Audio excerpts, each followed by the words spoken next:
Warriors and Blazers tonight. Curry and Curry. So many storylines and weaving the web for those of you on the audio side is the great Tim Roye. Tim, it's Dave, it's Kyle, it's Jay. Good morning. Thanks for joining us. How are you? I'm doing great, Jay. You have to remember that this used to be the biggest day on the Warriors calendar. This used to be like, you would go in, all right, it's lottery. Come on, we're gonna get Yao Ming. No, we're not gonna get Yao Ming. We're gonna get this guy. No, we're not gonna get that guy. So this used to be the biggest day for Warrior fans, and then we'd end up picking like 7th. That was basically our luck during the lottery. I'm old enough to remember that getting Steph Curry was exciting because it meant the Amare Stoudemire trade was in effect. So they've come a long way. Which ironically would have been handled by then Phoenix GM Steve Kerr. Right. Oh, wow, that's right, huh? Yeah. That would have been crazy. That's an interesting thing, Tim, because you're right. Obviously, Warrior people have been around the Warrior organization. Remember, we call back to it once a year. We play the audio of Rick Barry at the jersey retirement after the Monte Ellis trade, and how quickly things can change. And oftentimes we'll do that just to help encourage Kings fans that there is a light at the end of the tunnel, and it seems like there might be for us. But for you, who's been around the organization, I know you don't take it for granted, Tim. I know that you have those memories, but is any part of you used to this yet? It's been 4 or 5 years. Wow. The only thing that I've noticed is that I think everybody's standards and fan expectations go up. So right. What's been the story the last 2 years is, what's wrong with the Warriors? What's going, they're not beating everybody by 25. They're losing games at home. And that's really coming back to the reality of the NBA. This has been fantasy the last 5 years, what they've gone through. And so I think the expectations go up when you watch this team. But, then every now and then, you get a game like the other night, like Game 6, and you're reminded just how good they are and just how, really special this whole thing is. And getting back to your original question, which I apologize, I went off course there. This series has a lot of great storylines, and I think it's going to be a lot of fun. Whether it be, Curry against Curry, first time that's happened, brothers going at each other in a conference final. And then the other one is, here's a very proud son of Oakland, Damian Lillard, coming back in what is the final go-round in Oakland for the Warriors. I mean, he would like nothing better than to, eliminate the Warriors in their final run at Oracle. Tim Roye joining us. And, listen, your job, and you do such a great job of it, is to weave the audio for everyone, to tell the story. And I know, we talk to Grant and Gary Gerald up here all the time. It's hard to not be a fan. It's hard to not live and die with the club that you're with all the time. Is there any part of you that in the back of your head goes, I don't know what the future holds, but I do know that this might be the last year we're seeing this iteration of the Warriors, and I'm really going to try my damnedest to enjoy it? Yeah, you know what? Steve Kerr and I had a long talk about that early in the season, was that, you just have to kind of immerse yourself into it and enjoy every second of it. I tell Warrior fans this all the time: savor every second of this, because it's special. It's never going to be like this again, I don't think. This is the run of the franchise. And, but yeah, I think, there have been moments where I've looked around at a practice and kind of looked around at the scope of it all, and, there was a practice a couple of years ago in preseason where it really hit me, and I was watching, at the time, Jerry West was a Warrior executive, and he's talking to Steve Kerr after this practice in San Diego, and then, Klay Thompson and Stephen Curry, two of the best shooters ever to play the game, are taking shots in front of me. Then I look over my shoulder, and Steve Nash is teaching Kevin Durant how to be more efficient, curling off a screen. And I'm going, oh my God, where have I died? Is this thing? It was that crazy to look at all those Hall of Famers basically in one gym at one time. Never mind that now mentioning Draymond Green. Yeah.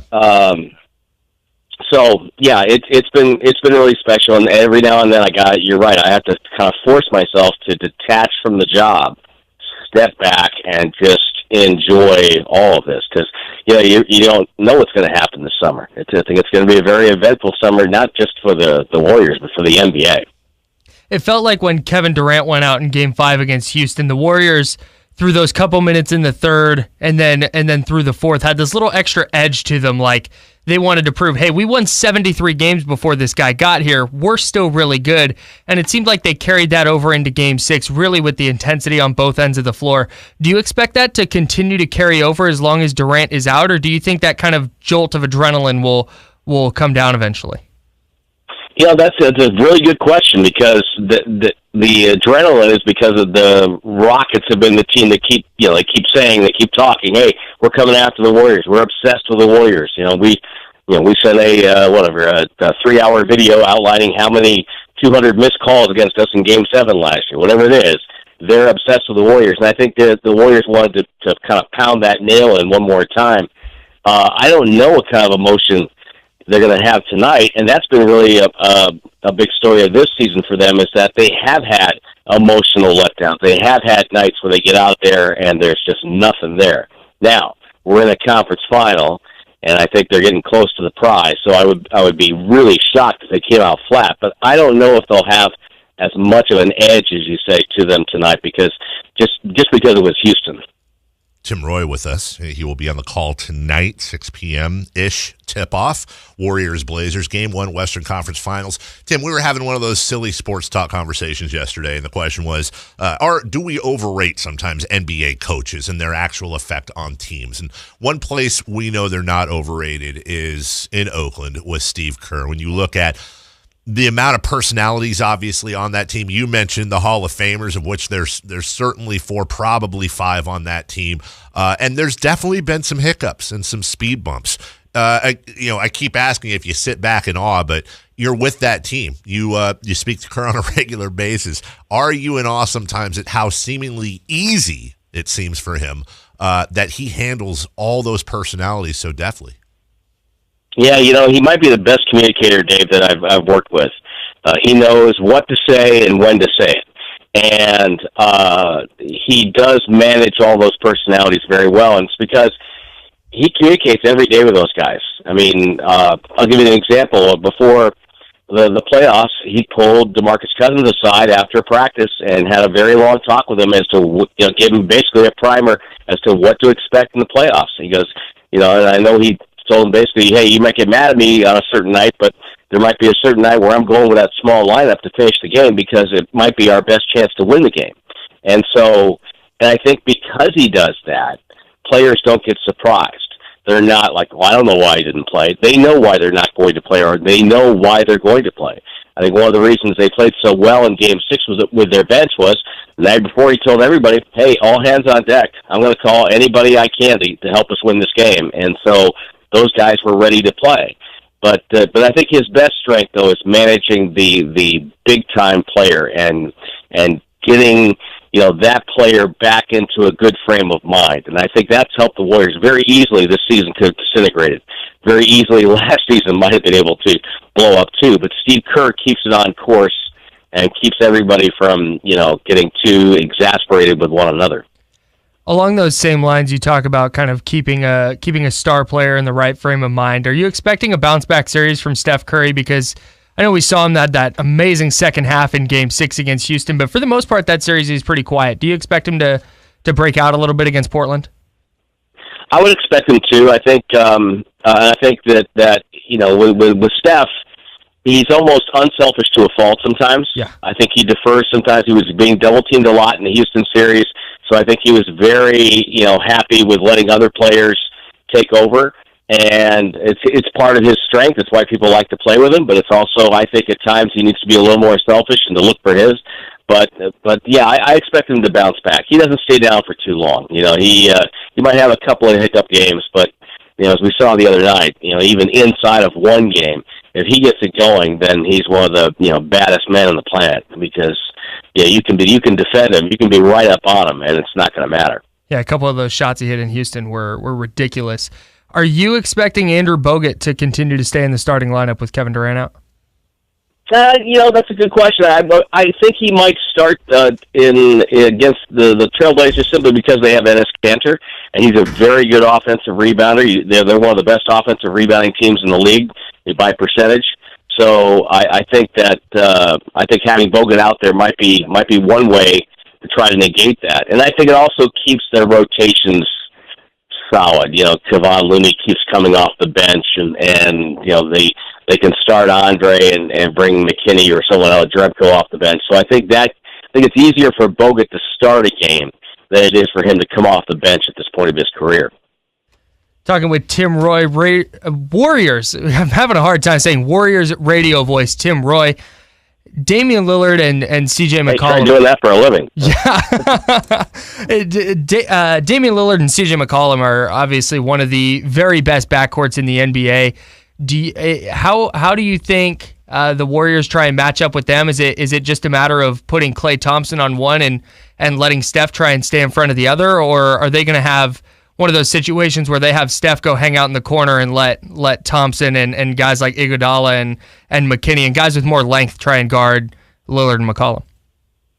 Yeah, I think there's a chance where you could see maybe Andre Iguodala maybe try C.J. McCollum for a while and let Steph guard like maybe an Aminu or a Harkless, because those guys tend to, like what Houston does, they tend to spread out and to find their spots. So if there's drive and kick stuff from McCollum or Lillard, they've got a three-point look. So yeah, you might see Steph maybe wander over to one of those guys once in a while. I think it also gives him a little bit of a break on the defensive end, so he's not expending so much energy. But I think the biggest thing for Steph, no matter who he's guarding in this series, is to stay out of foul trouble. He was his own worst enemy at times in the Houston series and in the Clippers series.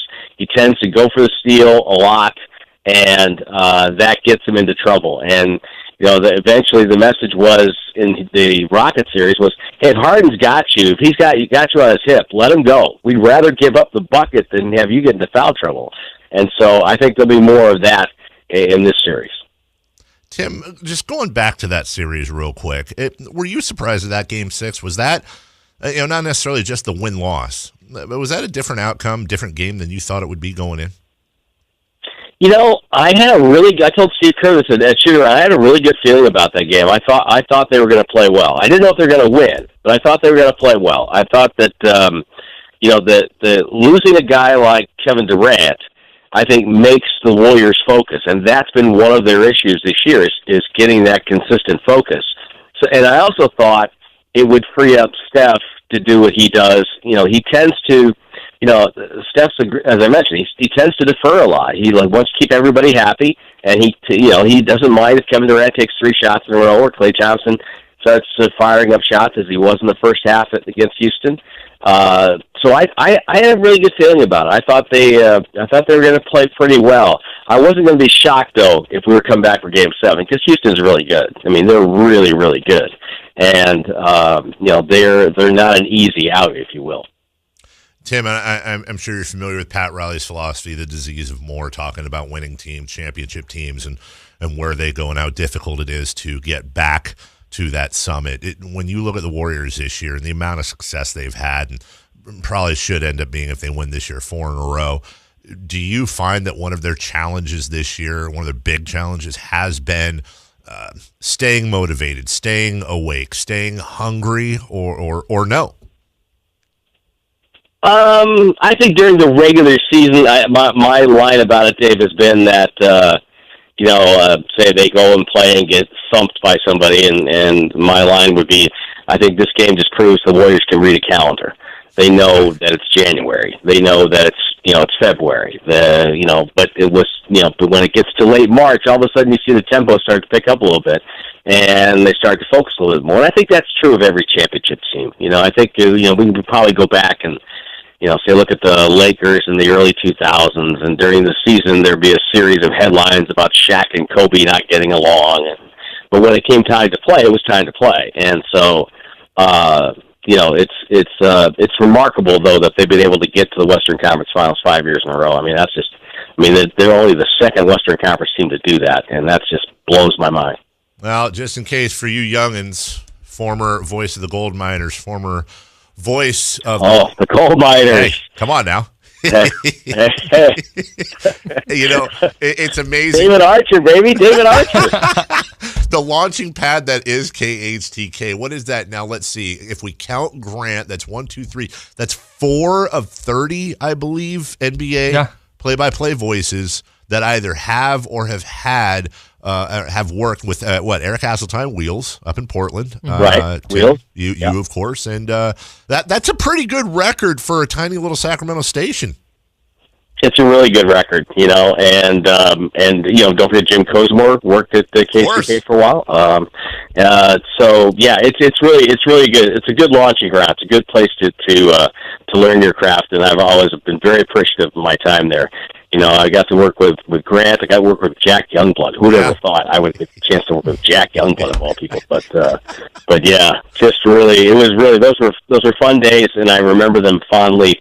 And we're still hoping, Dave. We got to get that Warrior Kings playoff series. Yes. We got to get that. I'm gonna stay on the job until that happens. There you go. Your lips to Adam Silver's ears. That is Tim Roye joining us. Nice enough to come back to the roots every once in a while and give us some time of his on what I'm sure is a very, very busy day. Tim, good luck. Hope you get fitted for that fourth ring, and we'll talk to you soon, my man. Thanks, Dave. Always great to talk to you guys. All right, you take care. That's Tim Roye. You're listening to The Drive.